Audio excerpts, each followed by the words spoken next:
Hi everyone, welcome back to my channel. Today's video will be 10 things to know about UC Berkeley. If you're new here, hi, my name is Lillian, and for some context, I just finished my sophomore year at UC Berkeley. My major is environmental sciences, and I'm an out-of-state student since I'm from Seattle. I think that is enough background information, so let's get into the video. Number 1 is academics. Of course, UC Berkeley is known for its prestige. It is the #1 public university in the United States and is considered one of the best universities in the world. Some popular and highly ranked majors at UC Berkeley are electrical engineering and computer sciences, data science, business administration, political science, and molecular and cell biology. A lot of students at UC Berkeley choose to double major and/or minor. Number 2 is campus facilities. This will vary widely depending on where you are on campus. For example, Cho Hall is very new and modern, whereas Donnell Hall is much older and more rundown. This makes sense because Cho Hall was built much more recently than Donnell Hall, but honestly, when I got to UC Berkeley, I was surprised at how old and dirty some of the buildings were. I would have expected a renowned university to have better facilities, but hopefully in coming years, the university will do more renovations and fix the buildings. I will say that they do have kind of a historic charm, which is nice. Number 3 is environment. I think that because UC Berkeley is such a big school that it can feel very lonely and isolating sometimes. As of fall 2023, there were over 33,000 undergraduate and over 12,000 graduate students, which is a crazy amount of people. So it is really important to find your tribe through clubs, classes, or any other means. I think that I find myself really inspired by thinking about UC Berkeley's history. I'll think about how it has won so many Nobel Prizes and that it was at the forefront of so many movements, for example, the free speech movement. And when I look at old photographs, it's crazy to think that all of this happened in the same places where I walk around and go to classes every day. And another thing I wanted to point out was the overall vibe of Berkeley, and especially Telegraph Avenue, which is one of the main streets in Berkeley. It has a very historical and hippie feel, and you will find a lot of thrift stores and old architecture that just gives it that feeling. Number 4 is extracurriculars. UC Berkeley has over 1,000 registered student organizations, which is pretty crazy to think about. I've been spending my summer researching because I'm coming up on my final year of college. I will touch on that more later, why I'm graduating a year early. And yeah, so I wanted to make the most of my final year and get more involved because I'm not part of that many organizations right now, and it's been taking a lot of time though just to get through the list because of how many there are, so I will be researching for a while.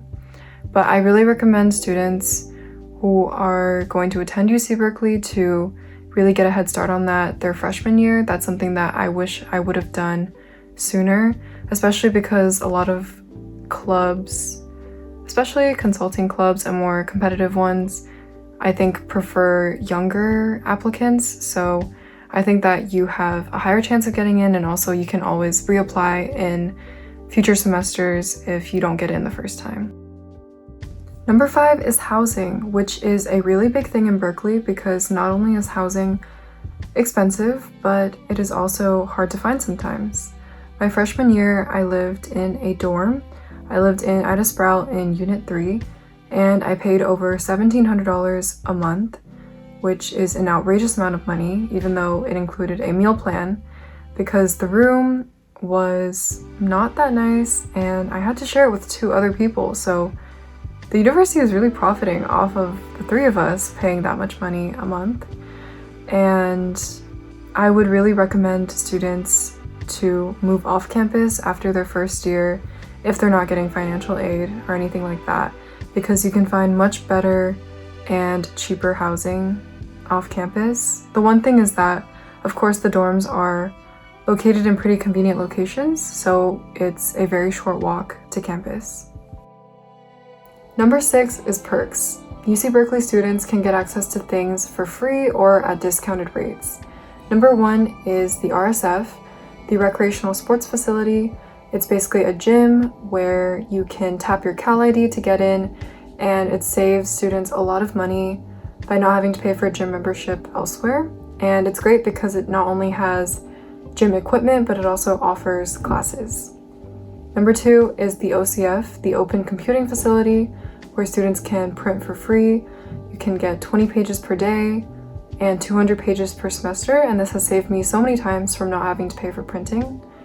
Number 3 is free admission to different places. You can go to the University of California Botanical Garden, the Berkeley Art Museum and Pacific Film Archive, also known as BAMFA, and the Lawrence Hall of Science, and also other places, but it's great because they're really cool to check out.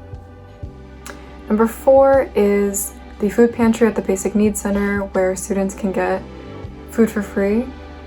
And number 5 is car rentals through Enterprise Rent-A-Car. UC Berkeley students can get discounted rates, which is great if you're thinking about renting a car. Number 7 is safety. This is another big thing because I know that Berkeley has a reputation for being pretty unsafe, and it was something that I was concerned about when I was preparing to go to UC Berkeley. Now that I have lived in Berkeley for 2 years, I can say that it definitely is not a safe campus or city, and the fact that the campus is open does not really help because anyone can go on the campus or go into buildings, but I'm fortunate that nothing has really happened to me. There have definitely been a lot of robberies and things like that have happened, and there's a system on campus called Warn Me, and it basically notifies students anytime something happens, and honestly those notifications are pretty frequent.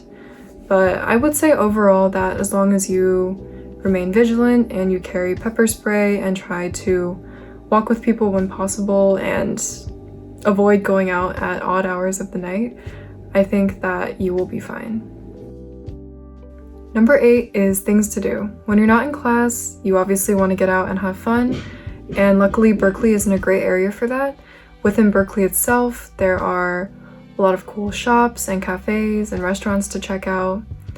But if you want to get out of Berkeley, San Francisco is a short BART ride away.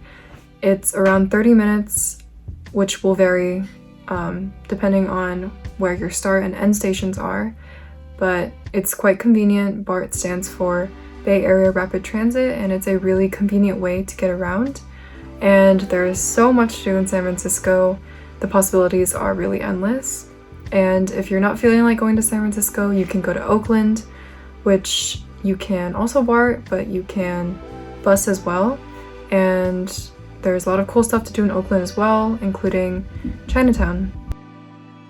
Number 9 is transportation. I've already talked about transportation a bit, but I wanted to cover the different ways of getting around, which include bus, BART, rideshare, and walking. And walking, of course, is a great method because it's free and you get some exercise, but if you do have to go further away, then the bus is great because the university gives students a Clipper card that they can use, and so as long as you're within a certain range, then you can ride the bus for free. Students do have to pay a fee for it in their tuition. I'm not exactly sure how much it is. I want to say $100, but it is enough for the whole year. And there is also BART, which I've talked about. BART is really great for going further distances, and it can also take you pretty much straight to the airport, which is really helpful. The Oakland airport. And the one thing about it is that it is pretty costly and it is not free for students, but there are some students who do have a free day pass for it because of a pilot program. But overall, I would say BART is great, but it is costly. And then rideshare is another alternative if you're trying to get somewhere really fast or go somewhere further, but that is super expensive, especially if you travel at rush hour. And so those are different things to keep in mind when you're trying to figure out transportation. Number 10 is tuition. This is a huge thing because college is super expensive and the cost of higher education is only rising. As I mentioned, I'm from Seattle, which means that I am an out-of-state student, and UC campuses do not offer financial aid to out-of-state students, which means that I'm stuck paying a lot of money for college. When I look in my student portal in Cal Central, it tells me that I have to pay around $70,000 a year. I will say that this is not the actual amount that I pay because that $70,000 factors in student expenses and estimates for housing off campus. So I do not pay that much money, but I still pay a very large amount of money. However, on the flip side, if you are an in-state student, the UCs offer a lot of financial aid, so it can be a really good deal to go if you're an in-state student. Alright, those are my 10 things to know about UC Berkeley. I hope that this video is helpful for anyone who is considering applying to UC Berkeley or has already committed and will be attending in the fall. If you have any questions, let me know. I would be happy to answer them. And if I forgot anything, then also let me know down in the comments. Thanks for watching. I'll see you in the next video. Bye!